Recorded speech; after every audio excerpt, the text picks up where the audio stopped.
الحمد لله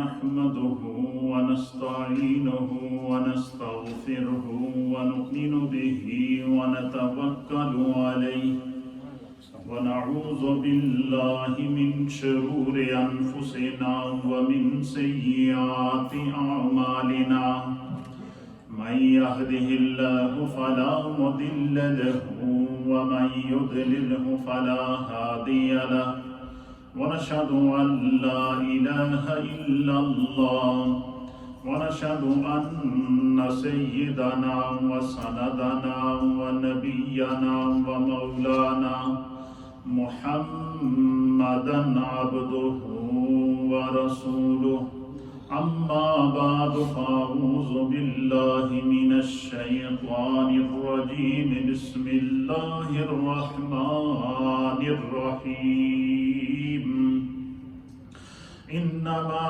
يريد الله ليذهب عنكم الرجس أهل البيت ويطهركم تطهيرا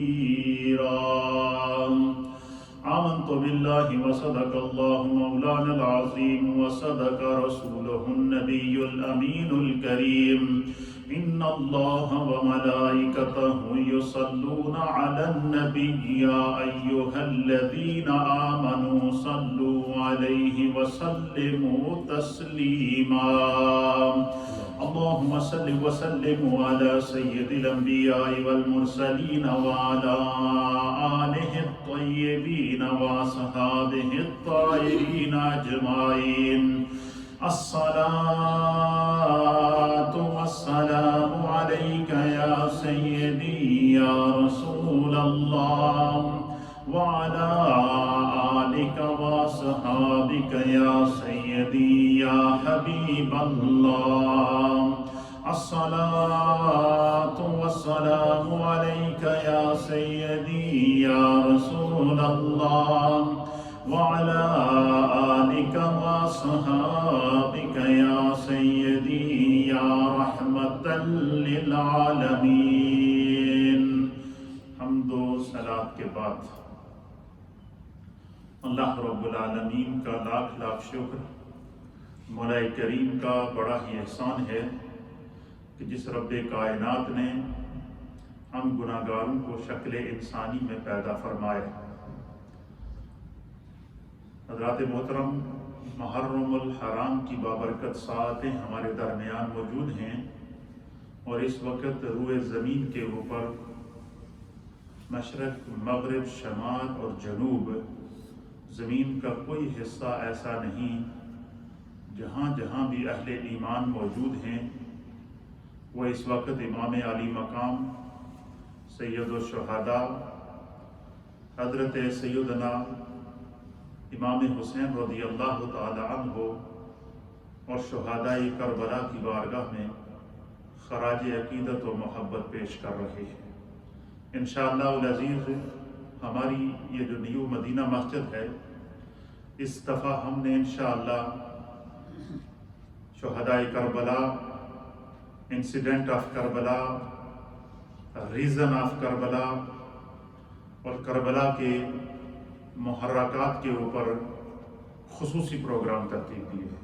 پہلا پروگرام وینسڈے کو ہو چکا ہے، دوسرا یہ ہے، اس کے بعد پھر انشاءاللہ منڈے کو ہوگا، پھر وینسڈے کو ہوگا۔ اس طرح پورا مہینہ ہمارے یہ پروگرام بارگاہ امام علی مقام اور اہل فضائل مناقب اہل بیت اطہار پر منحصر ہے اور یہ جاری و ساری ہیں۔ تو اللہ کی بارگاہ میں دعا ہے کہ اللہ تعالی ہمیں اہل بیت اطہار کے ذکر پاک کو کما حق ہو اور پوری محبت سے کرنے کی توفیق عطا فرمائے۔ یہ وہ خاندان ہے کہ جس کی عظمت کو میرے رب نے بیان کیا ہے۔ یہ وہ خاندان ہے کہ جس کا انتخاب رب نے مصطفیٰ کے لیے کیا ہے، اور یہ وہ خاندان ہے کہ جس کو میرے مصطفیٰ نے خود اپنے لیے منتخب کیا ہے، اور یہ وہ خاندان ہے کہ جس کو میرے مصطفیٰ نے دنیا میں بھی عظمت عطا فرمائی ہے، آخرت میں بھی عظمت عطا فرمائی ہے۔ اور اس خاندان کی عظمت کا اندازہ آپ یہاں سے لگا سکتے ہیں کہ حضور اللہ نبی علیہ السلام نے فرمایا کہ جب قیامت آئے گی ہر رشتہ ٹوٹ جائے، کیا فرمایا؟ جب قیامت آئے گی تو ہر رشتہ منقطع ہو جائے گا، باپ کا، بیٹے کا، بیٹی کا، ماں کا، ہر رشتہ منقطع ہو جائے گا، اور فرمایا کہ سوائے میرے رشتوں کے، حضور نے فرمایا میرے رشتے جو ہیں وہ قائم رہیں گے، وہ قیامت میں بھی نہیں ٹوٹیں گے۔ تو یہ وہ رشتہ ہے اور یہ وہ تعلق ہے کہ جس کو ذکر کرنے سے ایمان کو تازگی ملتی ہے، اور یہ ہمارے ایمان کا حصہ ہے، عقیدے کا حصہ ہے۔ تو آج انشاءاللہ العزیز امام عالی مقام امام حسین رضی اللہ تعالیٰ عنہ کے مناقب پر گفتگو کی جائے گی۔ سب سے پہلے قرآن میں اللہ تعالیٰ نے اہل بیت اطہار کی عظمت کو بیان کیا، اور جو آیت میں نے آپ کی خدمت میں متعدد مقامات ہیں، لیکن ابھی میں نے جو آپ کی خدمت میں آیت کریمہ تلاوت کی ہے، یہ قرآن حکیم کا پارہ نمبر ہے 22، 22 نمبر پارہ، اور 22 نمبر پارے کا پہلا صفحہ ہے۔ 22 نمبر پارے کا کتنا صفحہ ہے؟ پہلا صفحہ ہے۔ سورت کا نام ہے سورۃ الاحزاب، اور سورۃ الاحزاب کی آیت نمبر ہے 33، اور اس سورہ کا جو نمبر ہے، سورہ نمبر بھی یہ 33 ہے، سورہ نمبر بھی 33 ہے، ورس نمبر بھی 33 ہے، اور اس کے اندر میرے رب نے فرمایا انما یرید اللہ، بے شک اللہ تعالی ارادہ فرماتا ہے۔ اللہ، جملہ دیکھیے، عظمت دیکھیے، مقام دیکھیے، خود رب فرماتا ہے کہ انما یرید اللہ، بے شک اللہ رب العالمین ارادہ فرماتا ہے لیذہب عنکم الرجس اہل البیت ویطہرکم تطہیرا، کہ نبی اکرم صلی اللہ تعالیٰ علیہ وسلم نے حضور فرماتے ہیں کہ میرا رب ارشاد فرماتا ہے کہ بے شک اللہ تعالیٰ ارادہ فرماتا ہے کہ اہل بیت اطہار سے ہر قسم کی ناپاکی کو، ہر قسم کی رجس کو، ہر قسم کی کمزوری کو، ہر قسم کے نقص کو دور کر دے، وَيُطَهِّرَكُمْ تَطْهِيرًا، اور اللہ تعالیٰ ان کو پاک کر دے۔ اہل بیت اطہار کی پاکی کو یہاں اس آیت کے اندر کون بیان فرما رہا ہے؟ میرا رب فرما رہا ہے۔ اس سے آپ مقام اہل بیت اندازہ لگا سکتے ہیں۔ اب اس آیت، جب یہ آیت نازل ہوئی تو اس منظر کو بیان کرتے ہوئے امام ترمذی نے حدیث لائے ہیں۔ امام ترمذی بیان کرتے ہیں کہ عمرو بن ابی سلمۃ ربیب النبی صلی اللہ تعالیٰ علیہ وسلم، نبی اکرم صلی اللہ تعالیٰ علیہ وسلم کی جو ازواج مطہرات تھیں، امہات المؤمنین، ان میں سے ایک ام المؤمنین جن کا نام تھا حضرت سیدہ ام سلمہ رضی اللہ تعالی عنہا، اور یہ حضرت سیدہ ام سلمہ رضی اللہ تعالی عنہا یہ نبی علیہ السلام کی وہ زوجہ تھی کہ جس وقت امام علی مقام سید الشہداء حضرت سیدنا امام حسین رضی اللہ تعالی عنہ کو شہید کیا گیا، تو اس وقت حضرت ام سلمہ زندہ تھی۔ انہوں نے یہ کربلا کا منظر اپنی آنکھوں سے سنا بھی، اور اس کو اپنی خود بیان بھی کیا کہ جو حضور نے ان کے ساتھ بیان کیا تھا۔ حتیٰ کہ یہاں تک ایک روایت آتی ہے کہ حضور علیہ نبینا علیہ السلام نے حضرت ام سلمہ کہتی ہیں کہ میں نے سرکار کو خواب میں دیکھا کہ حضور نے مجھے جو ہے وہ ایک شیشی دی ہے جس میں خون ہے، خون جمع ہوا۔ سرکار دو عالم صلی اللہ علیہ وسلم نے فرمایا کہ جو ہے وہ یہ میرے حسن کا خون ہے، اور یہ اس کو حضرت عباس نے بھی اس خواب کو دیکھا۔ حضرت ام سلمہ رضی اللہ تعالیٰ عنہ کو سرکار دو عالم صلی اللہ علیہ وسلم نے جو ہے وہ حضرت امام علی مقام امام حسین رضی اللہ تعالیٰ عنہ کی پہلے سے شہادت کی خبر دے دی تھی۔ امام حسین رضی اللہ تعالیٰ عنہ ان نفوس قدسیہ میں ہیں کہ جنہیں میرے مصطفیٰ نے زندگی میں جنت کی بشارت دے دی تھی۔ امام علی مقام سیدنا امام حسین رضی اللہ تعالیٰ عنہ ان نفوس قدسیہ میں سے ہیں کہ جن کو میرے مصطفیٰ نے دنیا میں ہی شہادت کی ان کی خبر دے دی تھی، اور حضور علیہ السلام نے ان کی شہادت کی علامات بھی بیان فرما دی تھی۔ تو قرآن حکیم فرقان مجید کی یہ جو آیت میں نے 22ویں پارے کی سورۃ الاحزاب کی آیت نمبر 33 آپ کے سامنے تلاوت کی ہے، اس میں اللہ رب العالمین نے جو ہے اہل بیت اطہار کی پاکی کو اور ان کی عظمت کو اور ان کی رفت کو بیان کیا ہے۔ تو اس کے اوپر امام ترمذی جو ہے اس آیت کا جو شان نزول ہے وہ بیان کرتے ہیں، اور اس منظر کو بیان کرتے ہیں کہ یہ آیت کب نازل ہوئی ہے۔ آپ بیان کرتے ہیں کہ حضرت عمرو بن ابی سلمہ ربیب النبی، حضرت ام سلمہ سے جب نبی صلی اللہ علیہ وسلم نے نکاح فرمایا تو ان کے ساتھ ایک ان کے بیٹے تھے جو پہلے شوہر سے تھے، ان کا نام تھا عامر. کیا نام تھا؟ اور وہ چھوٹے تھے جب حضور علیہ الصلوۃ والسلام کے ساتھ ام المؤمنین کا نکاح ہوا. تو حضرت عامر بن ابی سلمہ، یہ حضرت عامر وہ ہیں کہ جن کو حضور نبینا علیہ الصلوۃ والسلام نے اپنی گود میں اٹھا کر پالا ہے. یعنی جس طرح حسنین کریمین کو سرکار دو عالم صلی اللہ تعالیٰ علیہ وسلم نے اپنی گود میں اٹھا کر پالا ہے، اسی طریقے سے حضرت عمرو بن ابی سلمہ یہ حضرت ام سلمہ کے بیٹے تھے، اور یہ جو ہے وہ ان کو سرکار دو عالم صلی اللہ تعالیٰ علیہ وسلم نے ان کی خود پرورش کی تھی. آپ بیان فرماتے ہیں، حضرت عمرو بن ابی سلمہ بیان کرتے ہیں کہ قال، آپ فرماتے لما نزلت هذه الآیات، کہ جس وقت یہ آیت یعنی 22ویں پارے کی سورۃ الاحزاب کی آیت نمبر 33 نازل ہوئی، تو فرمایا کہ جب یہ آیت نازل ہوئی نبی اکرم صلی اللہ تعالیٰ علیہ وسلم پر فی بیت ام سلمہ، اس وقت سرکار دو عالم صلی اللہ تعالیٰ علیہ وسلم حضرت ام سلمہ ام المؤمنین سیدہ ام سلمہ کے گھر پر تھے. یعنی حضرت عمرو بن ابی سلمہ کہتے ہیں کہ اس دن سرکار ہمارے گھر پر تشریف فرما تھے. کیا فرماتے؟ اب دیکھیں کہ وہ کیا منظر ہوگا کہ حضور علیہ الصلوۃ والسلام جب کسی ایک زوجہ کے ہاں جاتے ہیں تو وہاں پر قرآن نازل ہوتا ہے، کبھی دوسری زوجہ کے ہاں جاتے ہیں تو وہاں پر وہی نازل ہوتی ہے. وہ کیا منظر ہے، آپ اندازہ لگائیں کہ حضرت عمرو بن ابی سلمہ کہتے ہیں کہ جب یہ آیت نازل ہوئی، اہل بیت اطہار کی طہارت کی آیت ہے، اہل بیت اطہار کی پاکیزگی کی آیت ہے، اہل بیت اطہار کی عظمت کی آیت. فرماتے جب یہ آیت نازل ہوئی تو سرکار دو عالم صلی اللہ تعالیٰ علیہ وآلہ وسلم اس روز کہاں تھے؟ ام المؤمنین سیدہ ام سلمہ رضی اللہ تعالیٰ عنہا کے گھر پر تھے. اور جیسے یہ آیت نازل ہوئی نا کہ اللہ نے فرمایا کہ انما یرید اللہ لیذھب عنکم الرجس، کہ اللہ تعالیٰ ارادہ فرماتا ہے. اللہ، جن کے لیے خدا ارادہ فرمائے ان کی عظمتوں کا کون اندازہ لگا سکتا ہے؟ جن کی پاکی کے لیے، جن کی عظمت کے لیے، جن کی رفعت کے لیے، جن کے مقام کو بیان کرنے کے لیے اللہ کو وہی نازل کر کے فرماتا ہے. اور یہ خوشخبری کس کو دی جا رہی ہے؟ میرے مصطفیٰ کو. اللہ فرماتا ہے انما، بے شک، یرید اللہ، اللہ ارادہ فرماتا ہے لیذھب عنکم الرجس، کہ اہل البیت، کہ آپ کے اہل بیت کی طرف آنے والی ہر قسم کی کمی کو، کجی کو، رجس کو، ناپاکی کو اللہ تعالیٰ بالکل اس کا راستہ ہی بند کر دے کہ اس طرف وہ آئے نہ سکے.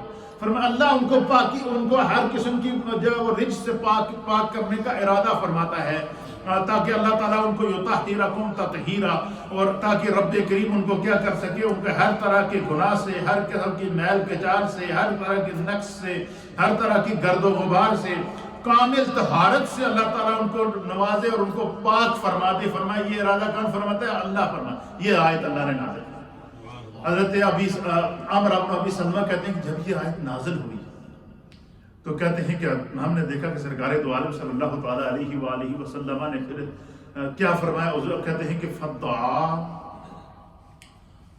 فاطمہ، حضور نبینا علیہ الصلوۃ والسلام جیسے یہ آیت نازل ہوئی کہ انما یرید اللہ لیذھب عنکم الرجس اہل البیت ویطہرکم تطہیرا، اللہ ارادہ فرماتا ہے کہ اہل بیت پاک سے ہر قسم کی رجس کو، ناپاکی کو، گناہ کو، کجی کو، کمی کو دور کر کے ان کو پاک کر دے، تطہیر کر دے. ان کی آپ مجھے بتائیں جن کو خدا پاک کر دے ان کی پاکیزگی کا کیا عالم ہوگا، ان کی پاکیزگی کا کیا عالم ہوگا، ان کی عظمتوں کا کون اندازہ لگا سکتا ہے.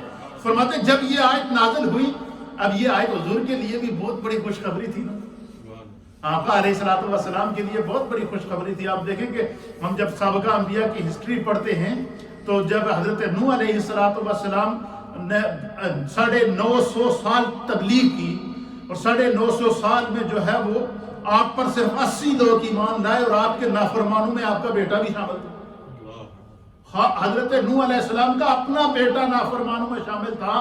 اور جب طوفان نوح آیا اور اس کو پانی یہاں تک پہنچا، اس نے اس وقت کوشش کی تو اللہ نے وہی نازل کیا حضرت نوح علیہ السلام کی طرف کہ اپنی جان بچان لے، یہ کرتا ہے، اس میں جان دو، اس میں بین دو، کیونکہ اس نے نبی کی عظمت کو پہچانا نہیں. قرآن اس منظر کو بیان کرتا ہے کہ حضرت نوح علیہ السلام کی اولاد جب انہوں نے نافرمانی کی تو اللہ نے طوفان نوح میں ان کو بھی غرق کیا اور کہا لیس من اہلک، آپ کے اہل میں سے نہیں ہے۔ فرمایا جو آپ کا نہیں ہے وہ آپ کے نسب سے بھی نہیں ہے، آپ کے اہل میں سے بھی نہیں ہے۔ تو اب جو اللہ تعالیٰ نے اس آیت کے اندر اہل بیت اطہار کی عظمت کو بیان فرمایا، اور اس اہل بیت اطہار کی عظمت کو جب رب بیان فرماتا ہے تو اس کا مطلب کیا ہوا کہ اللہ کے نزدیک ان کا ایمان کی بھی قبول ہے، خدا کے نزدیک ان کی عقیدت بھی قبول ہے، خدا کے نزدیک ان کا تعلق باللہ بھی قبول ہے، اللہ کے نزدیک ان کا تعلق بالرسول بھی قبول ہے، خدا کے نزدیک ان کا رسول اللہ کے ساتھ جو محبت اور خون کا رشتہ ہے اسے اللہ نے قبولیت عطا فرمائی۔ تو آپ فرماتے ہیں کہ جب حضور علیہ السلام پر یہ آیت نازل ہوئی، سورۃ الاحزاب کی آیت نمبر 33، تو اللہ کے رسول نے کیا فرمایا؟ یہ خوشخبری جب ملی تو کیا فرمایا؟ فدعا فاطمہ، میرے مصطفیٰ کریم نے آواز دی۔ دعا کا معنی ہوتا ہے ندا کرنا، آواز کرنا، پکارنا، بلانا۔ دعا کو دعا اس لیے کہتے ہیں کہ دعا میں بندہ اللہ کو پکارتا ہے۔ جب بندہ دعا کو دعا کیوں کہتے ہیں؟ دعا کا معنی پکارنا ہے، بندہ اپنے رب کو پکارتا ہے۔ تو فرمایا کہ جب یہ آیت نازل ہوئی تو فدعا فاطمہ، حضور علی نبینا علیہ السلام نے حضرت ام سلمہ کے گھر سے آواز دی، ندا دی، سیدہ کائنات جناب سیدہ طیبہ طاہرہ فاطمہ بنت رسول اللہ صلی اللہ تعالی سلام اللہ علیہ، سیدہ کائنات کو کیا دی؟ حضور نے فدعا، رسول اللہ صلی اللہ علیہ وسلم نے آواز دی، وحسنن، اور ساتھ میں حضور نے فرمایا، پہلے حضور نے فرمایا یا فاطمہ، اے فاطمہ، پھر سرکار نے فرمایا وحسنن، اور حضور نے ساتھ حسن کو بھی آواز دی، امام حسن کو بھی حضور نے آواز دی، وحسینن، اور سرکار نے امام علی مقام امام حسین کو بھی آواز دی۔ فرمایا کہ پس جب حضرت سیدہ کائنات تشریف لے آئیں حضور کے آواز دینے پر، اور سیدنا امام حسن مجتبیٰ تشریف لے آئے، اور سیدنا امام علی مقام سیدنا امام حسین تشریف لے آئے۔ اب منظر دیکھیں، اس منظر کو جب میں آپ کو سمجھانا چاہتا ہوں یہ بات، منظر دیکھیں کہ ادھر جبریل وحی لے کر آ رہے ہیں، اور وحی میں کون سی آیت نازل ہو رہی ہے؟ اہل بیت اطہار کی پاکی کی آیت نازل ہو رہی ہے۔ یہ وحی کون لے کر آ رہا ہے؟ جبریل علیہ السلام لے کر آ رہے ہیں۔ اور دوسری طرف آپ منظر دیکھیے، وہ منظر کیا ہے کہ جبریل علیہ السلام وحی لے کر آ رہے ہیں، اور دوسرا منظر کیا ہے کہ حضور علیہ السلام وحی کے نازل ہوتے ہی آواز دے رہے ہیں، اور کس کو آواز دے رہے ہیں؟ سیدہ کائنات کو، جناب سیدہ فاطمہ الزہرا کو، تو آواز دے رہے ہیں امام علی مقام سیدنا امام حسن مجتبیٰ رضی اللہ تعالیٰ عنہ کو، اور آواز دے رہے ہیں سیدنا امام علی مقام امام حسین رضی اللہ تعالیٰ عنہ کو۔ اب حدیث کے الفاظ سنیے کیا کہ لما نزلت هذه الآیہ، جب یہ آیت نازل ہوئی تو انما یرید اللہ لیذہب عنکم الرجس اہل البیت ویطہرکم تطہیرا، فدعا رسول اللہ صلی اللہ تعالی علیہ وسلم فاطمہ، پس رسول اللہ صلی اللہ علیہ وسلم نے آیت نازل ہوتے ہی فاطمہ رضی اللہ تعالی عنہ کو آواز دی، وحسن، اور امام حسن کو آواز دی، وحسین، اور سیدنا امام حسین کو آواز دی۔ اب سیدہ کائنات اپنے دونوں شہزادوں کو لے کر حضور کے پکارنے پر جب حضور کے سامنے تشریف لے آئیں تو پھر کیا ہوا کہ آپ فرماتے ہیں کہ ہم نے بڑا عجیب منظر دیکھا۔ وہ کیا؟ فرمایا فجللہم بکسا، فجللہم بکسائی، سرکار دو عالم صلی اللہ تعالی علیہ وسلم نے اپنی چادر مبارک جو حضور آپ اوڑھتے تھے، وہ چادر جس کے بارے میں اللہ فرماتا ہے یا ایھا المزمل قم اللیل الا قلیلا، مزمل کی چادر اوڑھ کر رات کو اپنے رب کی عبادت کرنے والے اتنا طویل قیام کرتے ہو، تھوڑا آرام بھی کر لیا کرو۔ اس چادر کا ذکر جو میرے مصطفیٰ کی وہ چادر جس کو اللہ قرآن میں 2 مقامات پر بیان فرما رہا ہے۔ پہلے فرمایا یا ایھا المزمل، اے مزمل کی چادر اوڑھنے والے میرے مصطفیٰ، اور دوسرے مقام پر فرمایا یا ایھا المدثر، ایک رات کو بستر کے اوپر کمل اوڑھ کر سونے والے میرے مصطفیٰ۔ مصطفیٰ کے بستر کو بھی اللہ قرآن نے بیان فرما رہا ہے، مصطفیٰ کے لباس کو فَثِيَابَكَ فَطَهِّرْ کہہ کر اللہ ان کے لباس کو بھی بیان فرما رہا ہے، اور میرے مصطفیٰ جو چادر پہن رہے ہیں یا ایھا المزمل کہہ کے میرے مصطفیٰ کی اس چادر کو بھی اللہ وحی کے ذریعے بیان فرما رہا ہے۔ اور میرے مصطفیٰ کی جو اولاد ہے جس کا تعلق خون رسول ہے کے ساتھ ہے، جو میرے مصطفیٰ کی اولاد ہے، جو اہل بیت اطہار کہلاتی ہے، ان کا ذکر بھی اللہ انما یرید اللہ لیذھب عنکم الرجس اہل البیت ویطہرکم تطہیرا فرما کر ان کو بیان فرما رہا ہے۔ اولاد مصطفیٰ کے لیے بھی وہی، لباس مصطفیٰ کے لیے بھی وہی، چادر مصطفیٰ کے لیے بھی وہی، کمل مصطفیٰ کے لیے بھی وہی، چہرہ مصطفیٰ کے لیے بھی وہی، سر مصطفیٰ کے لیے بھی وہی، مصطفیٰ کریم کے ہاتھوں کے لیے بھی وہی، مصطفیٰ کے قدموں کے لیے بھی وہی، مصطفیٰ کے سینے کے لیے بھی وہی، ہر طرف سے وہی الہی نازل ہو رہی ہے۔ اور میرے مصطفیٰ کے ان تمام فضائل اور مناقب اور عظمتوں کو جو ہے وہ رب کریم بیان فرما رہا ہے، اور اس کو بیان کرتے ہوئے اللہ رب العالمین نے جو ہے وہ قرآن کے اندر نازل فرما۔ اب یہاں کیا ہو رہا؟ فرماتے جب یہ آیت نازل ہوئی اہل بیت اطہار کی پاکی کی، تو حضور علیہ السلام نے کیا کیا؟ ان تینوں کو آواز دی۔ کس کو؟ سیدہ کائنات کو آواز دی، امام حسن کو آواز دی، وہ حسین اور امام حسین کو آواز دی۔ فجل لہم بکسائی، میرے آقا علیہ السلام جب یہ تینوں آگے نا، حضور علیہ السلام نے اپنی چادر ان کے اوپر ڈالی۔ کیا کر دی؟ ان کو اپنی چادر میں لے لیا۔ ایک روایت کے اندر کیا کر دیا؟ اسے اپنی چادر کھول کر تینوں کو اپنے سینے کے ساتھ لگایا اور اپنی چادر کے اندر لے لیا۔ جب تینوں کو لے لیا تو اتنے میں وہ علی جن، اور پھر سرکار دو عالم صلی اللہ علیہ وسلم نے مولا کائنات کو آواز کیا کر دی؟ مولا کائنات کو آواز دی۔ مولا کائنات تشریف لائے تو مولا کائنات کو اشارہ کیا۔ کیا کیا؟ خلف ظاہرہ، مولا کائنات کو فرمایا، حضرت سیدہ کائنات کو، امام حسن مجتبیٰ کو اور امام حسین کو، تینوں کو اپنے سینے سے لگایا، مولا کائنات کو اپنی پیٹھ کے پیچھے کھڑا کیا۔ خلف ظاہرہ کا معنی ہے پیٹھ کے پیچھے کھڑا کیا۔ اور اس ظاہر جس کے بارے میں اللہ تعالیٰ قرآن کے اندر محبوب کی پیٹھ کا بھی ذکر کرتا، علم نشرح لک صدرک ووضعنا عنک وزرک الذی انقض ظہرک، یہ ظہرک سے مراد مصطفیٰ کی پیٹھ ہے۔ تو اب حضور نبی علیہ السلام نے حضرت مولا کائنات کو بھی آواز دی، خلف ظاہرہ، ان کو اپنی پیٹھ کے پیچھے کھڑا کیا، فجل لہ، اور وہ چادر مولا کائنات کے اوپر بھی ڈال، وہ چادر، اس چادر کے اندر مولا کائنات کو بھی لے لیا، سیدہ کائنات کو بھی لے لیا، امام حسن کو بھی لے لیا، امام حسین کو بھی لے لیا۔ یہ پورا 5 تن پاک کا جو گھرانہ ہے، یہ مصطفیٰ کی چادر میں آدھے مصطفیٰ کے سینے کے ساتھ اور مولا کائنات مصطفیٰ کریم کی پیٹھ کے ساتھ چمڑے ہوئے۔ اور پھر حضور فجل لہ، حضور نے بکسائی، حضور علیہ السلام نے اپنی چادر، اس چادر کے اندر مولا کائنات کو بھی لے لیا۔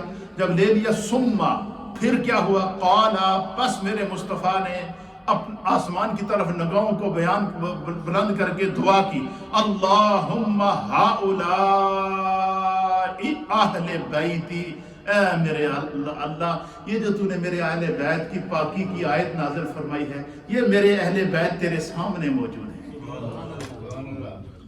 ادھر ان کی پاکی کی آیت نازل ہو رہی ہے، ادھر میرے مصطفیٰ ان کو اپنے سینے سے لگا کر، مولا کائنات کو پیٹھ کے پیچھے رکھ کے، ان کو اپنی چادر تطہیر کے اندر لے کر میرے مصطفیٰ یہ بتا رہے ہیں کہ ان کے بارے میں جو آیت نازل ہوئی ہے یہ خدا کے نزدیک بھی پاکیزہ ہیں، میرے سینے سے لگے ہوئے ہیں، میرے نزدیک بھی یہ پاکیزہ ہیں۔ ان کی تطہیر اللہ اور اس کے رسول بیان فرما رہے ہیں۔ پھر حضور علیہ السلام نے فرمایا کہ یہ میرے اہل بیت ہیں، فَأَذْهِبْ عَنْهُمُ الرِّجْسَ وَطَهِّرْهُمْ تَطْهِيرًا، فرمایا کہ یہ میرے اہل بیت ہیں، اور فرمایا کہ اے اللہ یہ میرے اہل بیت ہیں، ان سے ہر قسم کی پاکی، ہر قسم کی ناپاکی کو، ہر قسم کے رجس کو، ہر قسم کے رجس کو، ہر قسم کی کمی کو، ہر قسم کی کجی کو دور فرما۔ اب وہ کیا منظر ہے کہ قرآن کی آیت جبریل لے کر آ رہے ہیں کہ اللہ فرماتا ہے کہ انما یرید اللہ لیذھب عنکم الرجس، اور ادھر میرے مصطفیٰ ان کو اپنی چادر کے نیچے لے کر اعلان فرما رہے ہیں، اور ساتھ میں ان کو چادر کے نیچے لے کر پھر حضور دعا کر رہے ہیں کہ اللہ یہ میرے اہل بیت ہیں، ان سے ہر قسم کی کمی کو دور فرما، ہر قسم کی رجس کو دور فرما۔ اور پھر سرکار دو عالم صلی اللہ تعالیٰ علیہ وسلم فرماتے ہیں جب یہ منظر ہوا تو چونکہ حضور یہ سارا واقعہ وہی بھی نازل ہو رہی ہے کس کے گھر پہ؟ ام المومنین سیدہ ام سلمہ کے گھر پر، اور وہی بھی نازل، اور وہ اس سارے واقعے کو ام سلمہ دیکھ بھی رہی ہیں. حضرت ام سلمہ نے عرض کیا، وقالت ام سلمہ، آپ نے عرض کیا کہ وَأَنَا مَعَهُمْ یا نبی اللہ، اے اللہ کے نبی کیا میں بھی ان کے ساتھ ہوں؟ کیا یعنی کیا ازواج مطہرات بھی ان کے ساتھ شامل ہیں؟ قال انت علی مکانک وانت علی خیر، حضور علیہ نبینا علیہ الصلوۃ والسلام نے فرمایا کہ تم اپنی جگہ ہو اور تم کو اس سے بہتر مقام پر اللہ نے فائز کیا ہے. تو اب یہ وہ مقام ہے، یہ وہ عظمت ہے جو قرآن میں اللہ تعالیٰ نے اہل بیت اطہار کی بیان فرمائی ہے. اب اس کے بعد چونکہ محرم الحرام کا مہینہ ہے، امام علی مقام امام حسین رضی اللہ تعالیٰ عنہ کی جب ہم زندگی کو دیکھتے ہیں، آپ کی پوری زندگی تربیت مصطفیٰ سے عبارت تھی. امام حسین رضی اللہ تعالیٰ عنہ کو جو شعور ملا، ہوش ملا، دنیا میں جب پہلا سانس لیا اور دنیا کے اندر آئے، اور سب سے پہلے پیدائش کے بعد امام علی مقام امام حسین رضی اللہ تعالیٰ عنہ اور امام علی مقام امام حسن مجتبی رضی اللہ تعالیٰ عنہ، یہ دو شہزادے اہل بیت اطہار کے وہ ہیں کہ جن کی پیدائش پر میرے مصطفیٰ کا چہرہ خوشی سے کھل اٹھا. کیا ہوگا؟ میلاد حسنین کریمین پر مصطفیٰ خوش ہوئے. اس کو امام ترمذی نے مناقب اہل بیت کے اندر لکھا ہے، سنن ترمذی کے اندر، کہ جب امام حسن پیدا ہوئے تو ان کو جب خبر دی گئی کہ آپ کی بیٹی فاطمہ کو خدا نے بیٹا دیا ہے، تو حدیث کے اندر آتا ہے حضور علیہ السلام بیٹھے ہوئے تھے، ایک دم خوشی سے کھڑے ہو گئے، چہرہ خوشی سے کھل اٹھا، اپنی چادر کو کندھے پہ رکھا. اور اسی طریقے سے امام حسن پیدا ہوئے تو یہ روایت ہے، اسی طریقے سے جب حضور کو خبر ملی تو سرکار کھڑے ہو گئے. اب حسنین کریمین کی پیدائش کے اوپر ان دونوں کی پیدائش میں ایک سال کا وقفہ ہے. کتنا وقفہ ہے؟ 1 سال کا وقفہ ہے. اور حضور علیہ الصلوۃ والسلام جب امام حسن پیدا ہوئے اور امام حسین پیدا ہوئے تو سرکار دو عالم صلی اللہ علیہ وسلم تیز تیز قدموں کے ساتھ چل کر سیدہ کائنات کے گھر آئے. اور گھر آئے اور حدیث کے الفاظ ہیں، حضور نے سب سے پہلے فرمایا کہ میرے بیٹے کو مجھے دکھاؤ. امام علی مقام امام حسین کو فرمایا میرے بیٹے کو مجھے دکھاؤ. اب حضرت ام فضل کہتی ہیں کہ سرکار دو عالم صلی اللہ تعالیٰ علیہ وسلم کو کی بارگاہ میں امام علی مقام سیدنا امام حسین رضی اللہ تعالیٰ عنہ کو ایک سفید کپڑے میں لپیٹ کر آپ کو پیش کیا گیا. حضور نے اس طرح دونوں ہاتھوں پر اٹھایا. اٹھانے کے بعد جب سب سے پہلی نگاہ میرے مصطفیٰ کی جب چہرہ امام حسن پر اور چہرہ امام حسین پر پڑی، تو حدیث کے الفاظ ہیں کہ سب سے پہلا جو میرے مصطفیٰ کا ایکشن تھا وہ یہ تھا کہ حضور علیہ نبی علیہ الصلوۃ والسلام نے اس طرح دونوں ہاتھوں پر امام حسین کو اٹھایا اور آپ کی پیشانی پر اپنے لبوں سے بوسہ دیا.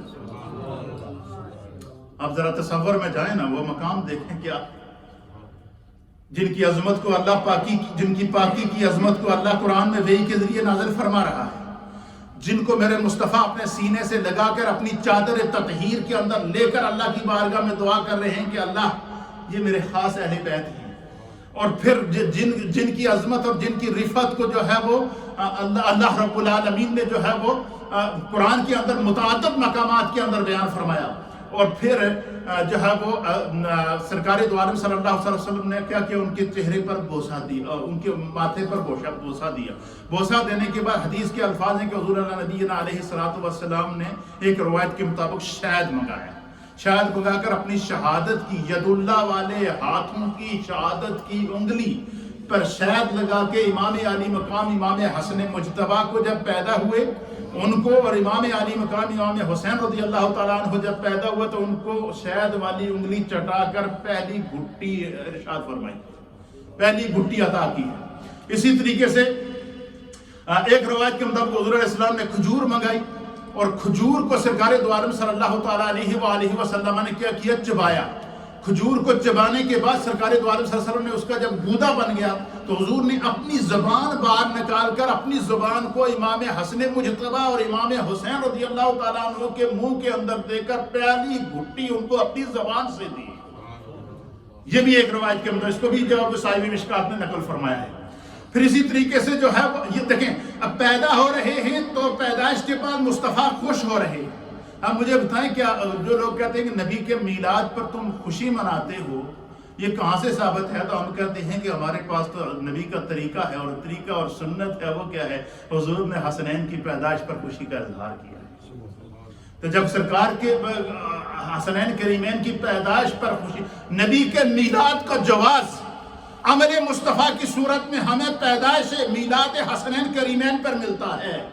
اور ایک بات میں نے جو نوٹ کیا وہ بڑی ایمان افروز ہے، آپ دیکھیں کہ بعض لوگ امام علی مقام سیدنا امام حسین رضی اللہ تعالیٰ عنہ کا ذکر بڑی محبت کے ساتھ گج وج کر کرتے ہیں، اور کرنا چاہیے، لیکن ان کی زبان پر امام حسن مجتبیٰ کا ذکر جاری نہیں ہوتا۔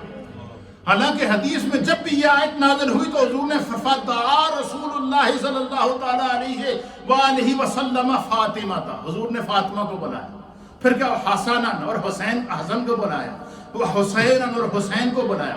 پھر اسی طریقے سے جب بھی حضور علیہ السلام نے حسنین کریمین کے فضائل بیان کیے، حضور نے ان کو ایک دوسرے سے جدا نہیں کیا۔ حضور نے فرمایا الحسن والحسین سیدہ شباب اہل جنہ، فرمایا کہ حسن اور حسین جنتی نوجوانوں کے سردار ہیں، ان کو دنیا میں جنت کی بشارت عطا فرما دی۔ تو سرکار دو عالم صلی اللہ تعالیٰ علیہ وسلم نے کیا کیا؟ ان کو پہلے پیشانی پر بوسہ دیا، اپنے ہاتھ سے یا اپنی زبان سے ان کو گٹھی دی امام حسین رضی اللہ تعالیٰ عنہ کو۔ پھر اس کے بعد کیا ہوا؟ سرکار دو عالم صلی اللہ تعالیٰ علیہ وسلم نے خود امام علی مقام امام حسین اور امام علی مقام امام حسن مجتبیٰ کی کان میں خود آذان دی۔ کیا کی؟ خود آذان دی حضور علیہ السلام۔ اب ان ذوات مقدسہ کی عظمت کا کیا عالم ہے کہ جب دنیا میں آتے ہیں تو پیدائش پر مصطفیٰ خوشی منا رہے ہیں۔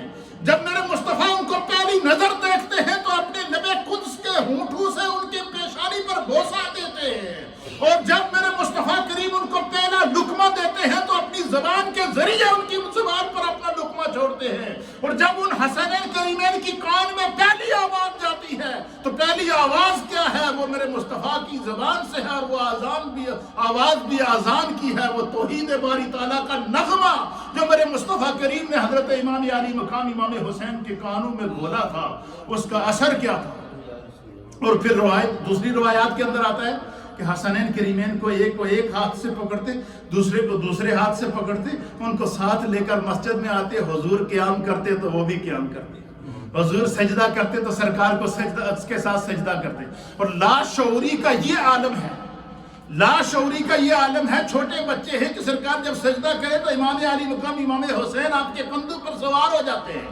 حدیث کے اندر آتا ہے جب امام علی مقام امام حسین سرکار کے کندھوں پر سوار ہوئے تو حضور نے سجدہ لمبا کر دیا، جب تک کہ وہ آپ کے کندھے سے نیچے نہیں اترتے حضور سجدہ لمبا کر دیتے ہیں۔ تو آپ دیکھیں کہ آذان بھی حضور ان کے کان میں دے رہے ہیں، نماز بھی اپنے ساتھ لا کر پڑھا رہے ہیں، لقمہ بھی اپنے ہاتھوں سے دے رہے ہیں، اور تربیت اس طرح کر رہے ہیں کہ امام بخاری نے لکھا ہے کہ نبی پاک کی مجلس لگی تھی، صحابہ اکرام ہدایت کے ستارے موجود تھے، اور چھوٹی عمر میں حضرت امام حسن مجتبیٰ جیسے ہی حضور کی آواز سنتے تھے نا حسنین کریمین، تو گھر سے بھاگ کر سرکار کے سامنے، کیونکہ حضور علیہ السلام کے حجرے کے سامنے مسجد نبوی کے سامنے سیدہ کائنات کا گھر تھا۔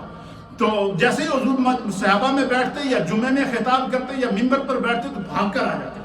تو حضور علیہ السلام کی مجلس لگی تھی، صحابہ اکرام بیٹھے تھے، ایک صحابی رسول زکوٰۃ کی کھجوروں کا ٹوکرا لے کر آئے اور عرض کیا کہ یا رسول اللہ میرے باغ کی یہ کھجوریں ہیں، یہ ان میں سے زکوٰۃ نکلی ہے، یہ میں آپ کی بارگاہ میں لایا ہوں، اس کو غرباء میں ضرورت مندوں میں تقسیم فرما دیں۔ حضور نے فرمایا اللہ قبول کرے، اس کو رکھ دو۔